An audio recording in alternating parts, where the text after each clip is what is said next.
Today we are talking about Joseph, more known as the Amstetten's monster. A crime that left the whole Europe in shock, but mainly Austria. This case is so perverse. Joseph kept his daughter Elisabeth 24 years locked in a bunker, even forcing him into her, having multiple children/grandchildren with her. Finally, this case would be judged in 2009, being accused of kidnapping, killing, slavery, essay, and incest. So if you want to know the chilling details about this case, stay while we analyze. Welcome back to another Beauty and Crime Sunday with me, in which I do my skincare while I talk about different cases. Also, I always add what I'm using on my face on the description below, so you can always check that out. So with all that said, let's actually start with today's case. In 1934, Mary Fritzl started a relationship with Joseph, and from this very short relationship, the little Joseph Fritzl was born. Joseph was born on the 9th of April of 1935. When Joseph was only 4 years old, the relationship came to an end and his mother ended up throwing his father out of the house. Joseph Fritzl actually declared afterwards, "I was raised in a very poor family. My dad was a coward that always cheated on my mom, and my own mother threw him out of the house when I was only 4. She did very well. After that, we were left alone." Joseph had a very hard life like most Austrians did in those years. This was caused because of World War II. He stayed most of his days inside underground bunkers in the city because of the dangers of the bombs. The 19th of November of 1944, the first bombs were thrown in Amstetten, a small city in which more than 2,000 bombs were thrown there, and it was only in 6 months. The suffering and fear for Joseph became a daily occurrence. And in 1945, Marie was done with accommodating mandatorily the military.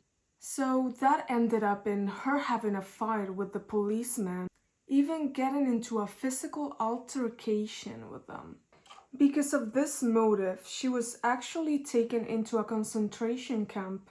Mauthausen Gunsen. I'm gonna write that because I'm probably saying it wrong. While she was locked in there, Joseph actually ended up going into an orphanage, but he escaped a couple of times because he actually wanted to be home. But Marie ended up being locked in the concentration camp for only 2 months because a troop from the military in the US actually freed her the 5th of May of 1945. The relationship between Joseph and Marie was always pretty cold, very distant and with a lot of physical fights. However, when Marie came back from the concentration camp, it did not get any better now. It got much worse. Marie became very bossy, and the treatment to his son actually became more abusive. The punishment that she would inflict on Joseph would vary a lot, from ignoring him completely to hitting him daily, and sometimes even punching him in the face. Another punishment that would be a very common thing would be I need to write this also because it's the name of it, Stelkanian. I'm definitely saying that wrong. Stelkanian. I'm gonna write it.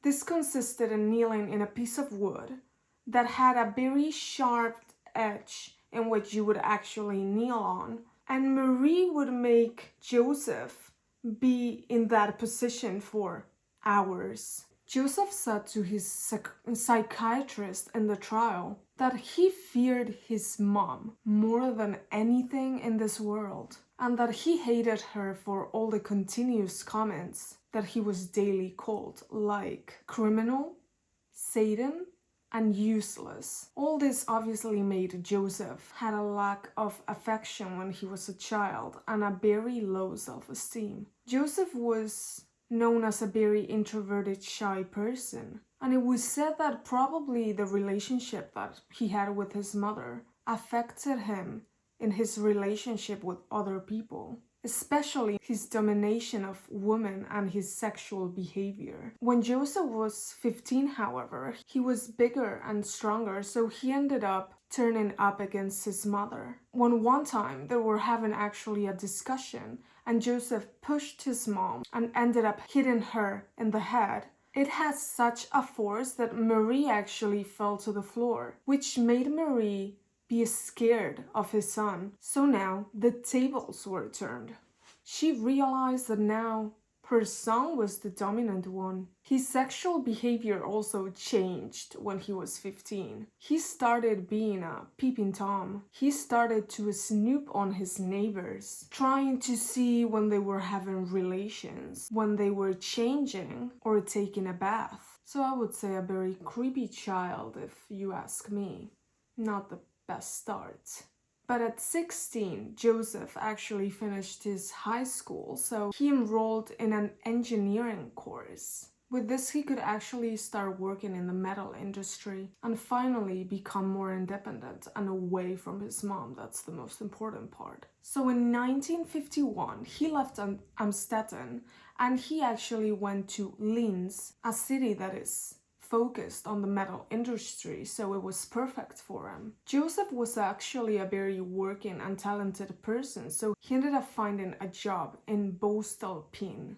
And in 1956, one of his co-workers invited him to a party in which he met a 16-year-old girl called Rosemary. He was tall and very shy, so it was actually Rosemary that took initiative and actually invited him to dance, giving him his first kiss. Since they both liked each other and they had similar values in marriage and having a very big family, they decided to get married that same year.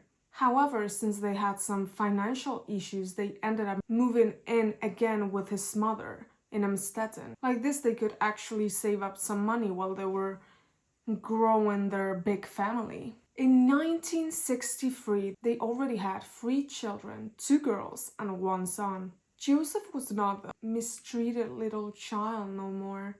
The tables had turned, but the hate for his mom was even stronger. He hated her so much that even though they were living in the same house, Joseph kept her locked in a room with the windows boarded up so she couldn't see outside or she couldn't have any sunlight. He kept her like this until she died in 1980. After this, Joseph's career actually started to go uphill. He started to have more important roles in his job. So he actually started traveling a lot because of his job, making him not be at home that much.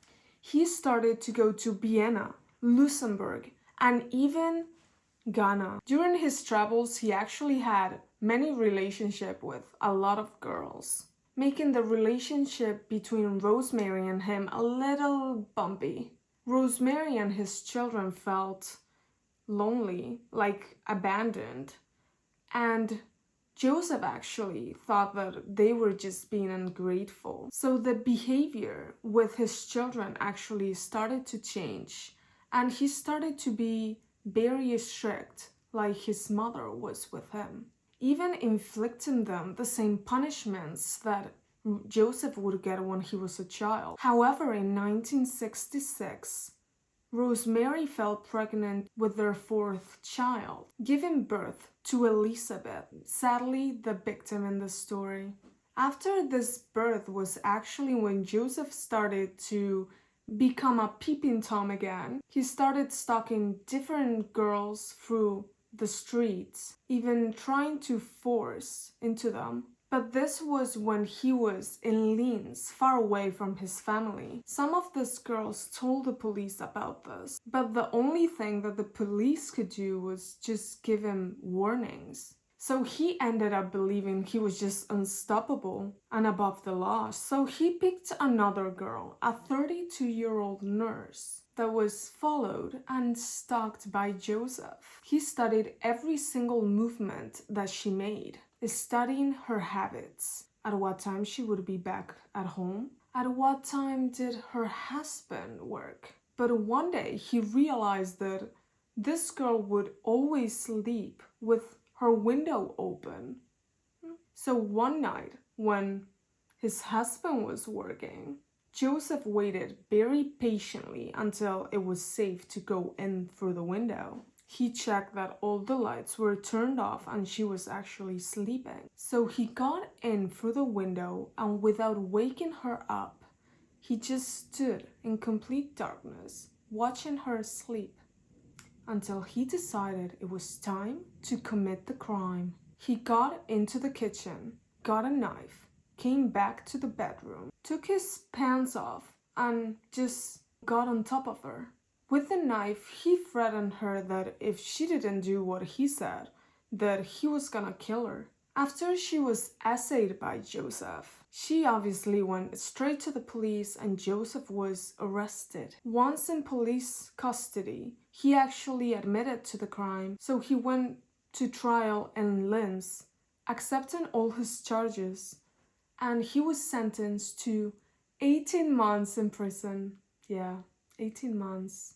I believe you could probably sentence him to attempted murder and essaying, so it should probably be more than 18 months, no? Or just me? His wife would actually visit him in many occasions in jail, but they actually never talked about it. Not in jail and not at home. What is not talked about, I guess, never happened. Because when he did his 18 months in jail, he actually went back home. He came back to Amstetten with his wife and his children. His company obviously let him go, but it wasn't too long until he actually found another job. After all this, it wasn't very long until Rosemary and Joseph had more children. They ended up having other 3 children. So now they are 7 children in that house. But once they got to 18 years old, all of them, they would actually leave the house, probably because Joseph was unbearable. The first in moving out of the house were obviously the oldest children, actually leaving Elisabeth, the victim of the story, at home by herself and the other kids. Actually, I believe Elisabeth had the worst out of all the children, because since she was 11, Joseph would enter her room and he would leave this magazines, sexuals magazine, you know, kinky kind of magazines, and he would just stand there until she would find them, and he would just look at her reaction. Okay. But he wouldn't just only watch her. He would also touch her at night without her consent. So she was basically left with no privacy at home. He would read all the letters that she received and she would send.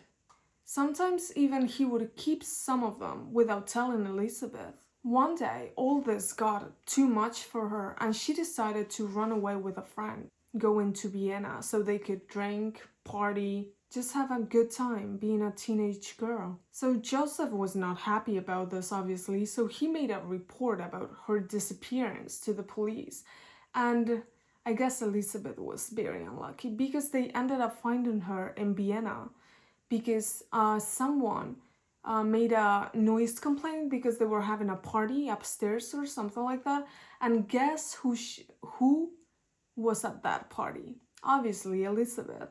So the police called Joseph, and Joseph actually went all the way to Vienna to pick her up and take her home. After this, Joseph actually punished her by putting a curfew on her, but he couldn't really stop her from going outside, which made Joseph furious. So since that moment, he started thinking about his malevolent plan.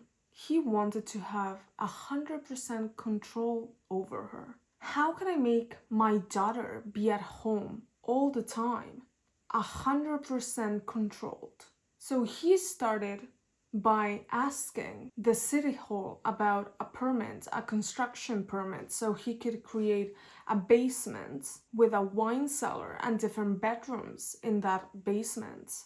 He created a basement isolated from the other part of the actual house with artificial lighting and water intake, so you could actually have water down there. After the construction, an inspector actually went to check if everything was correct, and obviously he checked everything and he said, "Oh yes, everything is correctly." But Joseph decided, "Oh no, this is not enough. Let me make it even bigger." But nobody will know about this, not even the city hall, not the police. The authorities did not know he was actually going to keep the construction going, creating a lot more rooms in that underground.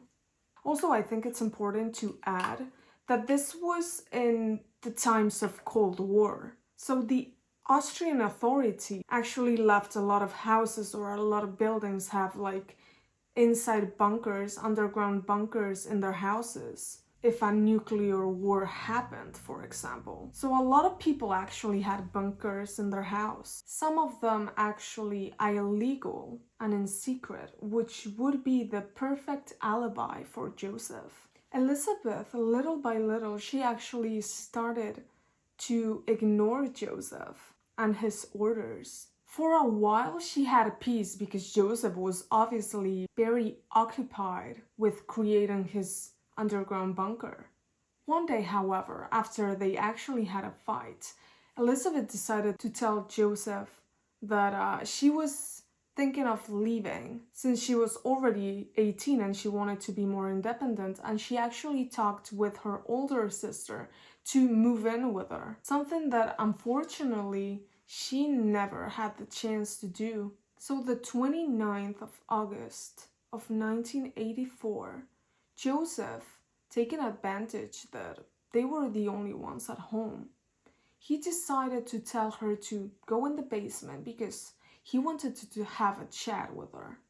So they went into the basement and he told her to go to the office, a section that no one in the family actually went in, never, because all the rooms were locked. So she thought it was weird, but she went into the office and his father told her, "I will be right back. Just sit. I will be right back." So she believes him. She sits down. She believes that he's gonna probably complain about her, about something that she did wrong. That's what she's thinking.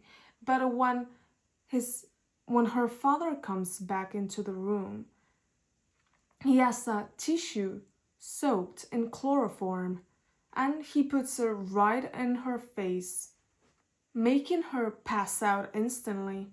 Inside the office, there was a secret tunnel that he actually dug himself, in which you had to actually crouch to cross the tunnel. This tunnel was hidden with a bookshelf that could be opened, but it would go unnoticed since it was just a random bookshelf. Once you move the bookshelf, you would actually go into an aisle that would take you to a very small room that connected itself with another very small aisle that would take you to the kitchen and then the bathroom. From that, you could actually enter the little bedroom on the back of the tunnel. So Elisabeth actually woke up in that bedroom very confused. She didn't know where she was and she was in complete darkness.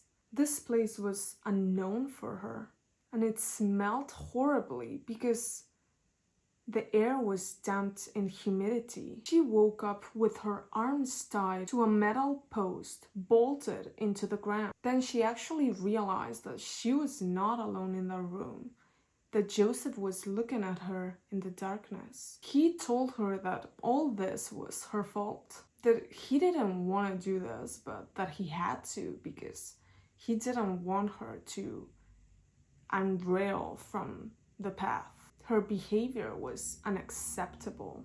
All that said, He closed the door and he just left her there. That same night, Joseph actually went to the police and told them that her daughter was missing. He seemed like a very concerned father for his daughter. But the police could not do much because she was already 18, so it looked like she actually voluntarily ran away.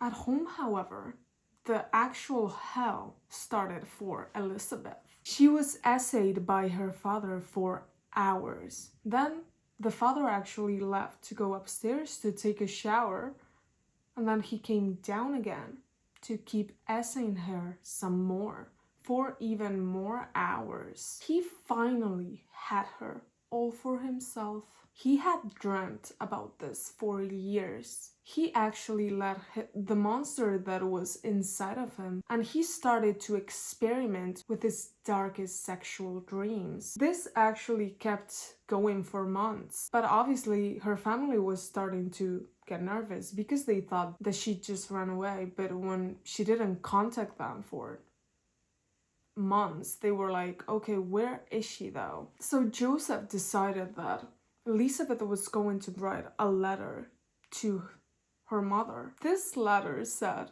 that she joined a cult, that she was happy, so stopped looking for her. Well, if I got this letter would not make me be calmer. This would have done the opposite. It would be like, what do you mean you are in a cult?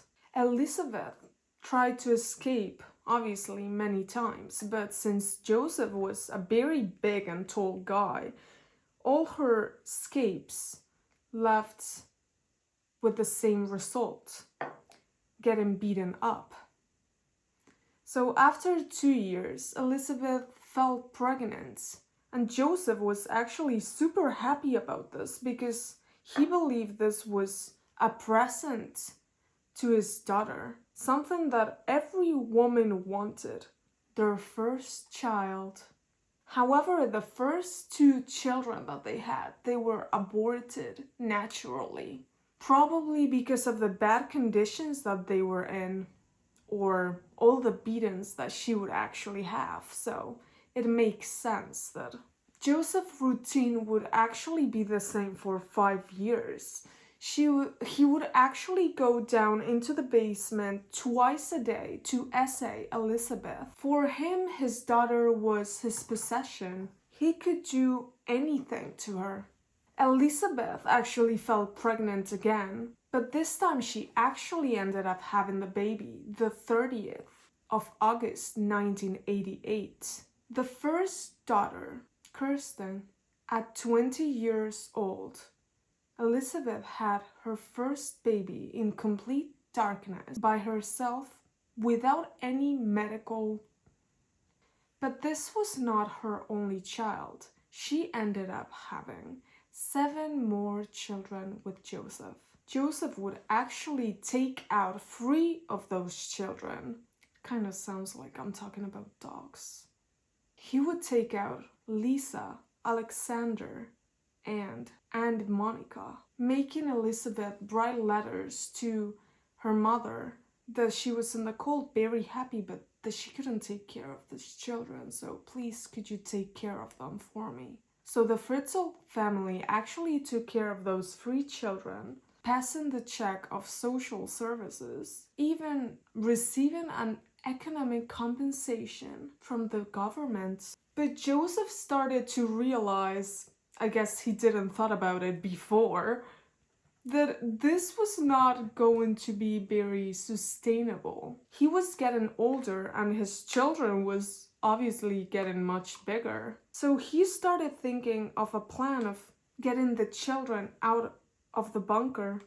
So Elisabeth wrote another letter saying that she actually had the intention of leaving the cult to come back with her children. But in 2009, Kirsten, the oldest daughter, she actually felt very sick, probably because of the horrible conditions in that bunker. So Joseph decided that that would be the perfect time to mash both families. Joseph took Kirsten to the hospital and told everyone that she was another grandchild that Elisabeth abandoned. And since he did this a couple times, he thought that nothing would come from it and that it would be like all the other times. But since the doctors saw that Kirsten was in a horrible state, they actually ended up admitting her into the hospital. The police officers actually received an arrest warrant for Elisabeth because the doctors believed that she was probably abusing their children because she was in such a horrible state. So after a week of Kirsten being in the hospital, Joseph told the doctors that her daughter actually finally escaped from that cult and that she was back at home. So the doctor alerted the police, and when Elisabeth actually went to the hospital to see her daughter Kirsten, she was arrested. The police started interrogating her, and at first she told a story that was fabricated and very detailed by Joseph. But since this story was not very believable, they started pressuring her even more. Since Elisabeth was scared of social services taking out all her children, she ended up telling the truth. The 27th of April 2008, her hell finally came to an end, and her father was arrested immediately. At first, he admitted partially to the crimes he committed. He said that he kept her in a bunker, but this was not premeditated, no. He did this for her own sake. He didn't want her to deviate from the path. Also, he took care of them. He gave them food. He even bought toys and clothing for the children. I mean, that's the least you can do. You kept them from going anywhere. He justified every single thing that he did without any regrets. He even said that he didn't essay her, no. He didn't force her to do anything with him. And there were no threats. That all the relations that they had, it was consensual. That Elisabeth actually wanted it. Yeah, right. However, all the proof that was inside the bunker showed otherwise. It showed that this was a very thought out plan, while also the testimonies of Elisabeth and the three oldest children were very important for the case. Austrian law has a tiny issue though. You cannot have cumulative punishment. What does that mean? Even though he essayed, kidnapped, and many more other crimes, he would only be punished for one. The one that had the longest jail time. So they decided, okay, let's choose the slavery crime because it's 20 years. But this is still too low for all the things that he did. So they thought about it twice. So they ended up giving him a life sentence for the death of one of his children. Since in one of the deliveries, one baby died, and they actually said that if he was actually taken to the hospital, this death could probably be prevented. For Elisabeth's psychological needs, however, it was decided that she was never going to see Joseph ever again.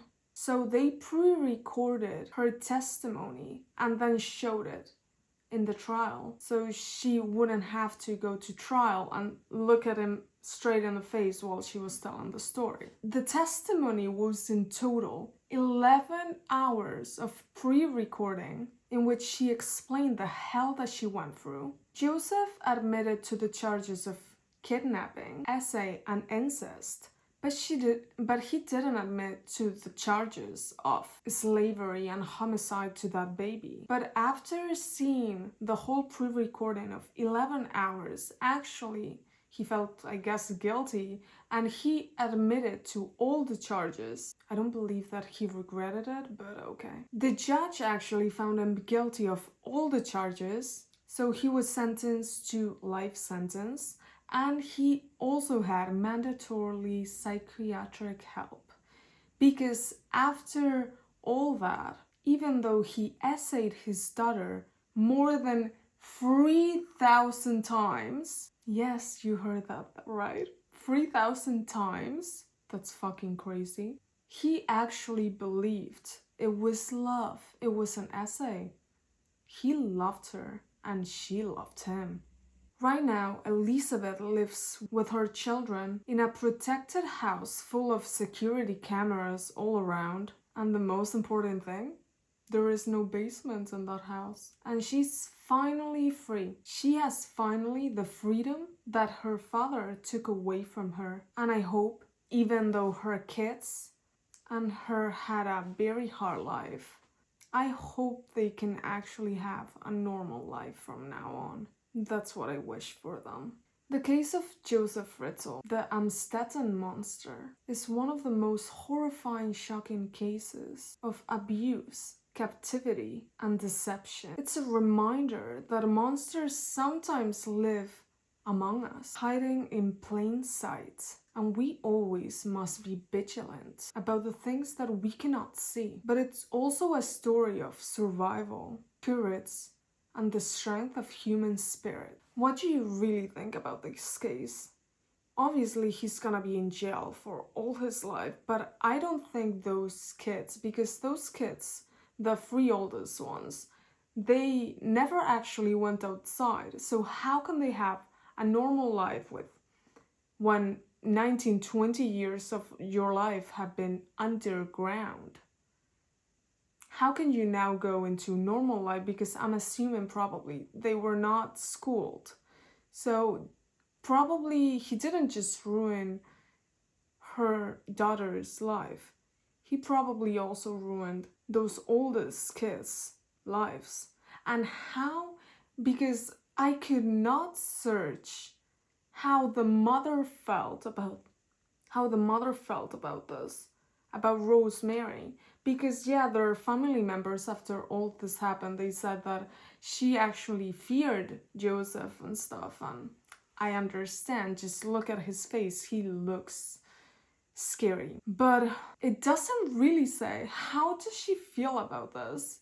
Because imagine you thought that your daughter was just in a cult, and one day you realize that she has been next to you for 24 years. Because remember, she has been locked for 24 years and she could not escape. So I think this might be one of the most despicable cases I will ever do, because parents, obviously, they're supposed to protect you, but you don't think that a father could be capable of this. He's very malevolent because he didn't just essay his daughter. He kept her locked forever in there. He thought about it for a very long time to have her locked in there. So tell me your opinions down below, because after this I need a break. And remember, do your skincare, and if you don't end up like a glazed donut at the end of it, you're not doing it right. Bye bye!